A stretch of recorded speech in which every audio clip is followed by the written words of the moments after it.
Hey guys. आज मैं RC plane बनाने वाला हूँ। और इस प्लेन को बनाने के लिए मैं कोई भी थर्माकोल या फिर वुडन मटेरियल का यूज़ नहीं करूँगा।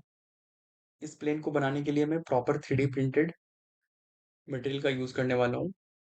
इसमें मैंने पीएलए एंड पिट्जी को यूज़ किया हुआ है। और जो ये मेरा फर्स्ट पार्ट है, इसमें मैं विंग्स को प्रिंट कर रहा हूँ अभी।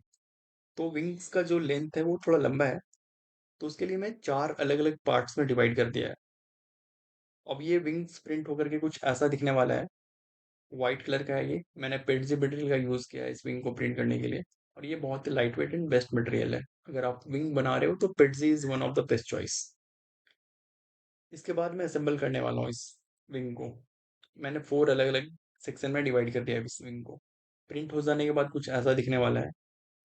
मैंने इस प्रिंटर को अभी नेक्स्ट इसके जो फ्यूजलाज है एंड नोज का जो पार्ट है उसको मैंने प्रिंट करने के लिए कमांड दिया हुआ है। अब जब आपका फ्यूजलाज एंड नोज का जो पार्ट है वो प्रिंट हो जाने के बाद कुछ ऐसा दिखने वाला है। तो आप अच्छे से प्रिंट कर लेना, उसके बाद आप असेंबली पार्ट में उसको यूज़ कर सकते हो। अदरवाइज असेंबली के टाइम पे आपको बहुत ज़्यादा प्रॉब्लम इश्यूज हो सकते हैं। जब मैं असेंबल कर रहा था उस टाइम पे मैंने विंग्स एंड फ्यूजलाज के सारे पार्ट्स को सेपरेट करके और उसके बाद वन बाय वन मैंने मार्किंग करके असेंबल किया, तो मुझे ईजी लगा उसको असेंबल करना। आप देख सकते हो ये कंप्लीट हो जाने के बाद कुछ ऐसा दिखने वाला है। मैंने यहाँ पे नोज पे प्रोपेलर एंड मोटर्स को यूज़ किया है। यहाँ पे जो मोटर है वो 1000 केवी का है एंड प्रोपेलर जो है वो 1045 है साइज प्रोपेलर का। जो इसका फ्यूजलाज एंड जो टेल का पार्ट है उसके लिए मैंने पीएलए का यूज़ किया है। और जो इसका विंग का पार्ट है उसके लिए मैंने पेट्सी यूज़ किया है। इसका जो टेल पार्ट है, टेल पार्ट आप देख सकते हो, ये थोड़ा सा यूनिक टाइप का लग रहा होगा आपको, शायद आपने देखा भी होगा पहले। इसका जो टेल पार्ट है इसको बोलते हैं वी टेल कॉन्फ़िगरेशन। इसमें क्या होता है, जो एलिवेटर एंड रडर होता है ये दोनों मिक्स होते हैं। इसको कहते हैं रडर वेटर। अब आप देख सकते हो इस क्लिप में 360 डिग्री जो है इस एयरक्राफ्ट का वो मैंने दिखाया है। इसका जो बॉटम पार्ट है विंग का, नीचे का साइड से आप देख सकते हो, ये बॉटम पार्ट है। इस विंग में मैंने कोई भी अलग से कंट्रोल सरफेसेस नहीं लगाया है, जैसे एलरॉन फ्लैप्स नहीं लगाया मैंने इसमें।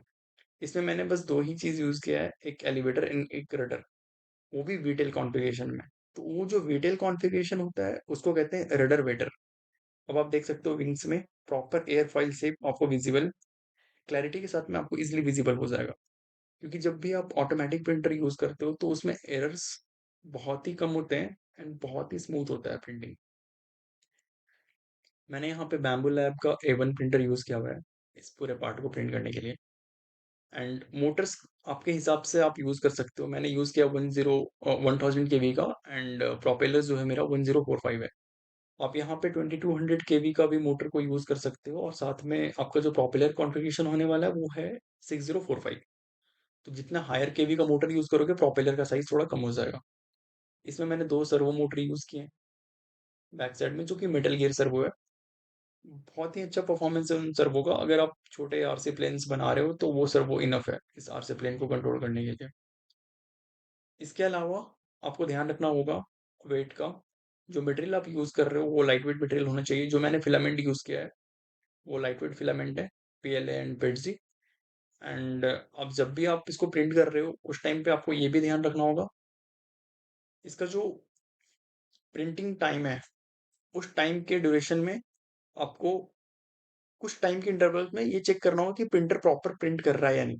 कभी कभी होता क्या है कि मतलब प्रिंटर पॉज हो जाता है या फिर लाइट कट जाता है, तो उस टाइम पे इश्यूज हो सकते हैं may be.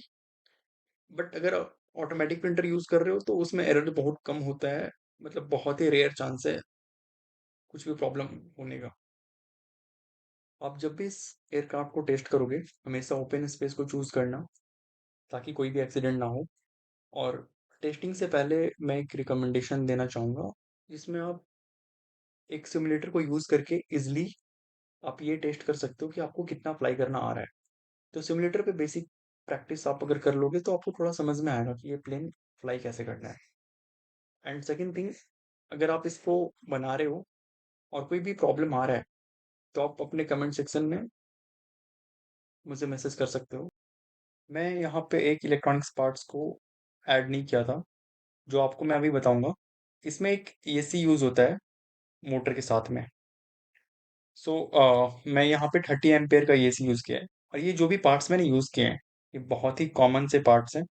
RC hobby store या फिर अमेजोन से आप परचेज कर सकते हो।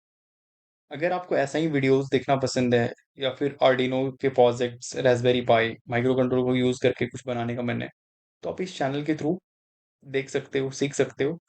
नेक्स्ट वीडियो आपको किस टॉपिक पे चाहिए, आप अपने कमेंट सेक्शन में जा करके मुझे आप बताओ, मैं आपको प्रॉपर हेल्प करूंगा। और जो भी आपको सीखना होगा, आप मुझे कमेंट सेक्शन में पिंग करके पूछ सकते हो। Thanks for watching.